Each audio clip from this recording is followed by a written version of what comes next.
One of the blessings that comes from the Bible being inerrant, it teaching only that which is true, is that it actually ends up showing to us the warts of the heroes of the faith. My goal here is to answer this question: why in the Bible are the saints such sinners? And we even know that that's a reality, again, because the Bible tells us they're such sinners. Look at Noah. Noah is a wonderful example. Noah, the only one God determined to spare from his destruction of the whole world, along with his family.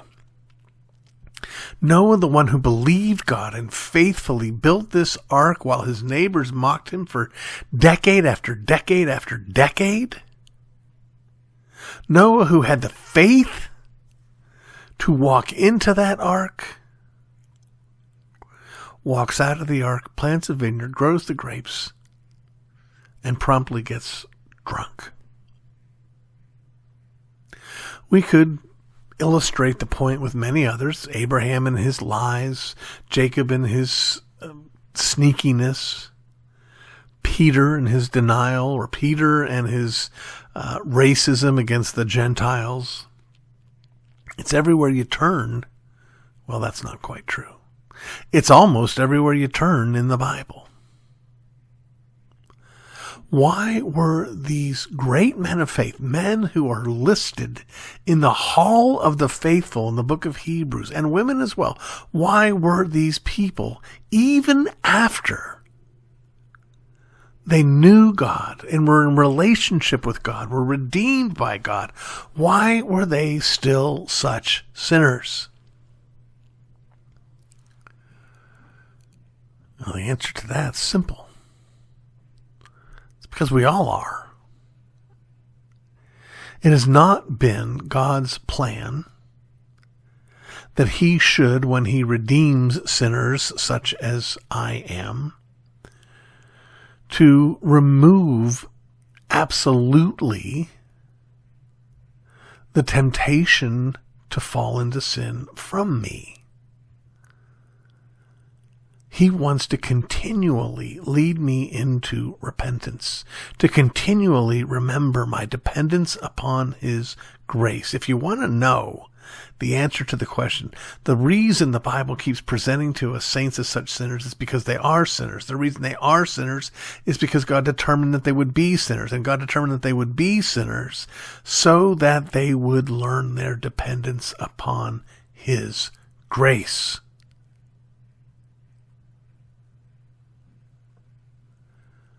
Same is true today, which is one of the reasons why it's so absolutely reprehensible that so few churches are willing to preach the reality of our sin for fear of driving people away. It's the knowledge of our sin that drives us to God himself. It's the ignorance of our sin that leads us to arrogance and pride, which goes before a fall. What we're supposed to do when we read these stories is not think, wow, these were particularly wicked men, or these are particularly wicked women. What's wrong with these people? Well, again, what's wrong with these people is the same thing that's wrong with you and I.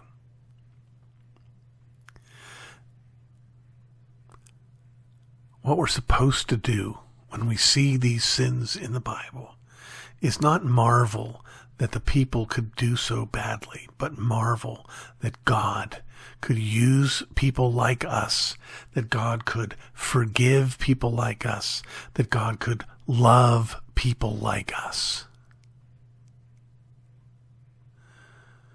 Don't look down your nose at sinners in the Bible. Don't look down your nose at sinners in your church. Don't look down your nose at sinners in your neighborhood.